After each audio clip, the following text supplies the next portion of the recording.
नमस्कार दोस्तों, मैं हूं लोकेंद्र मिश्रा और आप सबका स्वागत है। जैसा कि मैंने एक कल वीडियो बनाया था जो कि प्रेस विज्ञप्ति पे आधारित वीडियो था, जिसमें बताया गया था यूपी पीसीएस 2020 के बारे में। आज ऑफिशियल नोटिफिकेशन आ गया है और मैंने आयोग की वेबसाइट से ये डाउनलोड किया है। आप लोगों को मैं बताता हूँ इसमें क्या क्या चीज़ें हैं।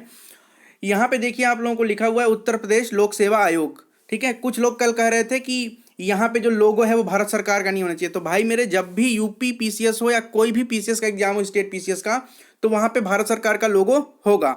इससे कोई दिक्कत नहीं है। आप ये ना समझिए कि उत्तर प्रदेश का लोगो होना जरूरी है। तो वो तो पहले वाली बात थी। आइए देखते हैं। अब यहाँ पे देखिए क्या क्या चीजें हैं, मैं डिस्कस करता हूं आप लोगों के सामने। सहायक वन संरक्षक पीसीएफ और पीसीएस की जो एग्जाम होता है वो दोनों के लिए मिला के है ये। ऑनलाइन आवेदन सबमिट करने की अंतिम तिथि है 21/5, यानी 21 मई तक आपको ऑनलाइन एप्लीकेशन कर देना है। ठीक है, और उसके साथ साथ शुरुआत की तारीख तो 21 अप्रैल यानी कि आज की तारीख है। आज से शुरुआत हो गई है, आज से आप फॉर्म भर सकते हैं। ठीक है, चलिए आगे बढ़ते हैं।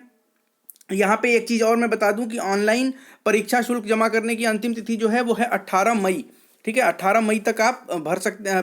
पैसा जो है ऑनलाइन जमा करना है वो आप जमा कर सकते हैं। ठीक है, चलिए आगे देखते हैं क्या क्या चीज़ें हैं, कैसे आपको अप्लाई करना है ये तो आपको पता ही है। सबसे पहले अप्लाई पर क्लिक करेंगे, उसके बाद से रजिस्ट्रेशन होगा। कैंडिडेट का रजिस्ट्रेशन होता है, फिर बेसिक रजिस्ट्रेशन फॉर्म होगा और उसके बाद से आप सबमिट करेंगे। रजिस्ट्रेशन स्लिप को प्रिंट कर लेंगे। दूसरा जो चरण होता है परीक्षा में, जो फॉर्म भरने का दूसरा है, वहाँ पे आप पेमेंट करेंगे। पेमेंट करने के बाद से आप कोई भी तरीके से पेमेंट कर सकते हैं, चाहे नेट बैंकिंग हो, कार्ड का पेमेंट हो, या फिर जो भी पेमेंट का माध्यम हो उस हिसाब से आप कर सकते हैं। फिर आप फाइनल जो थर्ड स्टेज होगा उसमें आप फाइनली सबमिट करेंगे फॉर्म। जो भी आपने भरा है उसको प्रीव्यू करके एक बार सेव कर लेंगे और फिर उसके बाद चेक करके फाइनल सबमिट आप कर देंगे।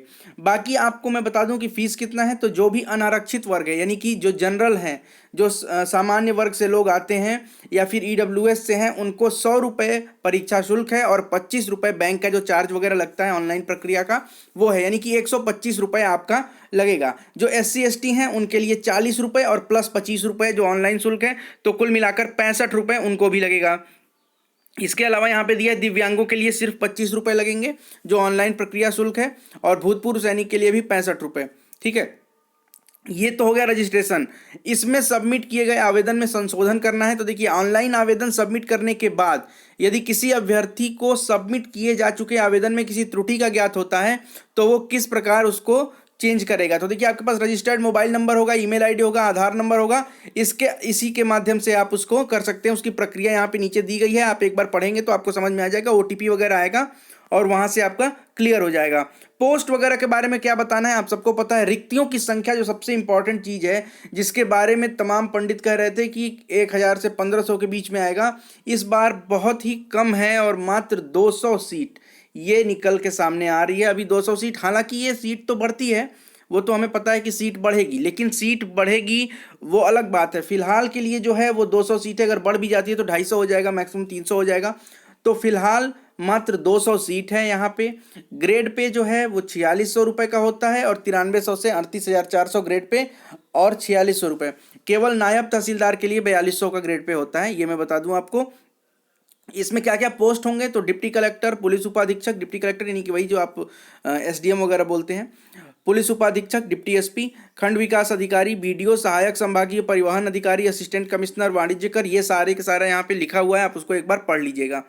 ठीक है, यहाँ पे सहायक वन संरक्षक जो AFO वाला आता है, RFO का जो फॉर्म आता है, उसमें भी दिया हुआ है वेतनमान वगैरह, वो आप देख सकते हैं यहाँ से। आरक्षण के बारे में नहीं बताऊंगा, वो आपको पता ही है कि सबको किस आधार पे मिलता है। जो भी हैं SC ST हैं, OBC हैं, या फिर इकोनॉमिकली बैकवर्ड क्लास है, उसके लिए उस हिसाब से इकोनॉमिकली वीकर सेक्शन जिसको EWS बोलते हैं, तो वो आपका उसके हिसाब से जैसे पहले भी मिलता था वैसे ही आरक्षण आपको मिलेगा। ठीक है, यहाँ पे देखिए क्या क्या आपको शैक्षिक अर्हता क्या होनी चाहिए। तो जो प्रमुख है वो तो आपका BA BSc या फिर BTech जो भी आपने किया हो, ग्रेजुएशन की डिग्री आपके पास होनी चाहिए, मोस्ट इंपॉर्टेंट ये है। इसके अलावा कुछ ऐसे पद भी होते हैं जहाँ कुछ स्पेशल क्वालिफिकेशंस मांगी जाती है, जैसे कि देखिए यहाँ पे लिखा हुआ है उप निबंधक सहायक अभियोजन अधिकारी। तो इनके लिए अगर अभियोजन अधिकारी है तो भाई उसके लिए विधि स्नातक तो चाहिए, आपको LLB तो किया हुआ होना चाहिए। जिला बेसिक शिक्षा अधिकारी है तो उसके लिए स्नातकोत्तर चाहिए। लेखा परीक्षा अधिकारी है तो वाणिज्य में स्नातक, कॉमर्स में आपको BCom वगैरह किया होना चाहिए। तो इस तरह के कुछ ऐसे होते हैं ना जहाँ पे आपको कुछ स्पेशल क्वालिफिकेशन की जरूरत पड़ती है। जैसे यहाँ पे आप देख लीजिए बाल विकास विज्ञान अधिकारी, तो यहाँ पे समाज शास्त्र, समाज कार्य या फिर गृह विज्ञान से स्नातक की उपाधि। इसके अलावा जिला प्रोबेशन अधिकारी है, तो यहाँ पे मनोविज्ञान या समाज शास्त्र या सामाजिक कार्य में स्नातकोत्तर की उपाधि। तो इस तरह की चीजें हैं। लेकिन कुछ क्या है, कहीं कहीं पर आपको फिजिकल की भी जरूरत पड़ेगी। तो ये देखिए, सहायक वन संरक्षक के लिए जो फिजिकल है वो आपका यहाँ पे दिया हुआ है। अगर आप पुरुष हैं तो 163 सेंटीमीटर की ऊंचाई होनी चाहिए। सीने का घेरा जो होगा वो फुलाने के पश्चात 84 सेंटीमीटर और विस्तार जो है वो 5 सेंटीमीटर। इसी हिसाब से महिला का 150 सेंटीमीटर, 79 सेंटीमीटर और विस्तार 5 सेंटीमीटर का। ठीक है, फिर ऊंचाई भी यहाँ पे दी हुई है। क्षेत्रीय वन अधिकारी के लिए अलग है, पुरुष का क्या है ऊंचाई, महिला की क्या ऊंचाई होनी चाहिए, सारा का सारा यहाँ पे आप दिया हुआ है। एक बार आप जरूर देख लेंगे। शारीरिक स्वास्थ्य जो है उसके बारे में बताया। सहायक वन संरक्षक के लिए वो मैं बता देता हूँ, किसी भी अभ्यर्थी को सेवा में किसी पद पर नियुक्त नहीं किया जाएगा जब तक कि मानसिक और शारीरिक दृष्टि से उसका स्वास्थ्य अच्छा न हो और वह किसी ऐसे शारीरिक दोष से मुक्त न हो जिससे वो अपने कर्तव्यों का दक्षतापूर्वक पालन करने में बाधा पड़ने की संभावना हो। यानी कि यहाँ पे आपको फिजिकल जो होगा वो ऐसा होना चाहिए, मेडिकल भी, जो कि आपको किसी प्रकार की शारीरिक अक्षमता न हो। ठीक है, आगे बढ़े। ये देखिए, आपकी आयु सीमा मैंने कल भी बताई थी, 1 जुलाई 2020 तक 21 वर्ष और मैक्सिमम 40 वर्ष तक होना चाहिए। मिनिमम 21 वर्ष और मैक्सिमम 40 वर्ष। हाँ, लोगों को छूट भी मिलेगा, जो जिस कैटेगरी में आएंगे उसको उस हिसाब से छूट भी मिलता है। फिर यहाँ पे मुख्य परीक्षा और स्नातक वगैरह के लिए दिया हुआ है। मुख्य परीक्षा दिया हुआ है और साक्षात्कार के बारे में दिया हुआ है, वो भी आप देख लेंगे एक बार। हाँ, लेकिन नोटिफिकेशन आ गया है। मेरा बताने का कुल मतलब यही था कि नोटिफिकेशन आ गया है।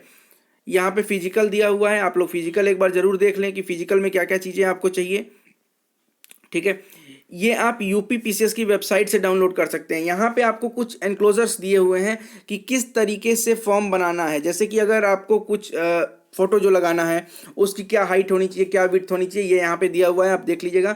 फोटो के नीचे ही सिग्नेचर होता है। 1.5 सेंटीमीटर हाइट, 4.5 सेंटीमीटर, यानी कि 4.5 सेंटीमीटर क्या होगा, फोटो का साइज होगा, लेंथ जो होगी उसकी, और 1.5 सेंटीमीटर जो होगा वो सिग्नेचर होगा। तो इस तरह से यहाँ पे कई प्रारूप दिए हुए हैं। अगर आपको बनवाना है, जो आपका कास्ट सर्टिफिकेट है उससे रिलेटेड जो भी चीज़ें बनवानी है, तो उसके लिए यहाँ पे जो परिशिष्ट दिया हुआ है, यहाँ पे जो एनक्लोजर दिया हुआ है, उसके हिसाब से ही आपको बनाना है। देखिए, पेपर कैसे होगा, तो प्री एग्जाम होता है, फिर मेंस होता है, फिर इंटरव्यू होता है, सबको पता है। प्री एग्जाम में 2 पेपर, एक सीसेट का पेपर और एक पेपर होता है जो सामान्य अध्ययन का GS1 और GS2। तो सीसेट में क्या क्या चीज़ें पूछेगा वो मैं पहले आपको बताता हूँ, उसके बाद से मैं बताता हूँ कि उसमें क्या पूछेगा। तो देखिए, सीसेट में क्या पूछेगा, सबसे पहले रीडिंग कॉम्प्रिहेंशन एक होता है, उससे प्रश्न आएगा। गणित से प्रश्न आएगा। हाई स्कूल लेवल की इंग्लिश आती है, हाई स्कूल लेवल की हिंदी आती है और हाई स्कूल लेवल तक का ही मैथ आता है। इसमें सिर्फ एक क्वालिफाइंग होता है, यानी कि अगर आप 33% नंबर इसमें ले आते हैं, सिर्फ क्वालिफाई कर जाते हैं, तो आपका GS2 का जो मेन आपका GS का पेपर है वो तभी चेक होगा जब आप एक बार इसमें क्वालिफाई किए रहेंगे। ठीक है, जब एक बार आप ये पास कर लेंगे तभी आपका दूसरा वाला भी हो पाएगा। ठीक है, तो सामान्य अध्ययन का पेपर अब बात कर लें। सामान्य अध्ययन में देखिए, भारतीय संस्कृति और इतिहास, हिस्ट्री से पेपर आता है। यहाँ पे खास करके आप याद रखिएगा, आधुनिक भारतीय इतिहास जो है वो 1757 से 1947 तक के बीच की महत्वपूर्ण घटनाएं, और खास करके उसमें भी इंडियन नेशनल मूवमेंट से संबंधित।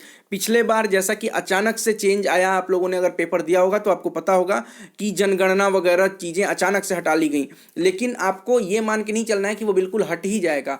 आपको वो एक बार पढ़ के जरूर जाना है, एनालिसिस करना है पिछले साल के पेपर का, उसके पहले भी 2-3 साल के पेपर का, ताकि आपको पता चले कि कहाँ कहाँ से क्वेश्चंस आ रहे हैं। हालांकि पिछली बार जनगणना वगैरह से प्रश्नों की संख्या काट दी गई, यूपी स्पेशल से काट दी गई, लेकिन फिर भी आपको पढ़ के तो जाना ही पड़ेगा। ठीक है, ये कुछ यहाँ पे दिया हुआ है, वो मैंने बता दिया आप लोगों को कि क्या क्या चीज़ें हैं। भारतीय संविधान है, भारतीय संविधान में आपका क्या पूछेगा, ऐतिहासिक आधार पर विकास, विशेषताएं, संशोधन, ये GS1 GS2 वगैरह है। फिर ऑप्शनल का भी नीचे दिया है, ये GS3 है। देखिए, सामान्य अध्ययन, देखिए मेंस में 4 paper, GS1 GS2 GS3 GS4 होगा। उसके बाद आपके ऑप्शनल पेपर होंगे और एक निबंध का पेपर होगा। GS4 जो है वो नीति शास्त्र, वही है जिसको हम एथिक्स कहते हैं इंग्लिश में, तो वो चीज़ें होंगी। उसके बाद आपका ऑप्शनल जो भी आप चुनते हैं, एक कोई ऑप्शनल, उसके हिसाब से आप एग्जाम देंगे ऑप्शनल का। तो ये आज के इस वीडियो में मैंने बताया कि फॉर्म निकल गया है, क्या क्या एलिजिबिलिटी क्राइटेरिया है, क्या क्या सब्जेक्ट्स हैं, कैसे आपको जो भी आपका ऑप्शनल हो। जैसे देखिए, अगर आपका ऑप्शनल है मैकेनिकल एनर्जी तो वो भी आप ले सकते हैं, अगर आपका ऑप्शनल है फिजिक्स तो वो भी आप ले सकते हैं, मैथ्स है, हिंदी साहित्य एवं भाषा होता है वो भी ले सकते हैं। तो जो भी आपका होगा वो उस हिसाब से आप ले सकते हैं। इसको एक बार डाउनलोड करिएगा, डाउनलोड करके आप एक बार देखिए कि क्या क्या सिलेबस है और उसके हिसाब से आप अपनी तैयारी शुरू कर दीजिए। कल प्रेस विज्ञप्ति आई थी और आज ऑफिशियल नोटिफिकेशन आ गया है। 21 मई लास्ट डेट है फॉर्म भरने की। आप सब लोग इस फॉर्म को भरिए। सीटें बहुत कम है, 200 सीट है। आशा किया जा रहा था कि 1000 से ऊपर सीट होगी, लेकिन सीट बहुत कम है। खैर, उससे क्या करना है, तैयारी तो करनी ही पड़ेगी। आशा करता हूँ आपको आज की इस वीडियो में जो भी चीज़ें बताई गई वो समझ में आई होगी। अगर अच्छा लगता है तो लाइक करिए, कमेंट करिए, शेयर कीजिए, चैनल को सब्सक्राइब कीजिए और टेलीग्राम चैनल से जरूर जुड़िए। बहुत बहुत धन्यवाद। Thank you so much.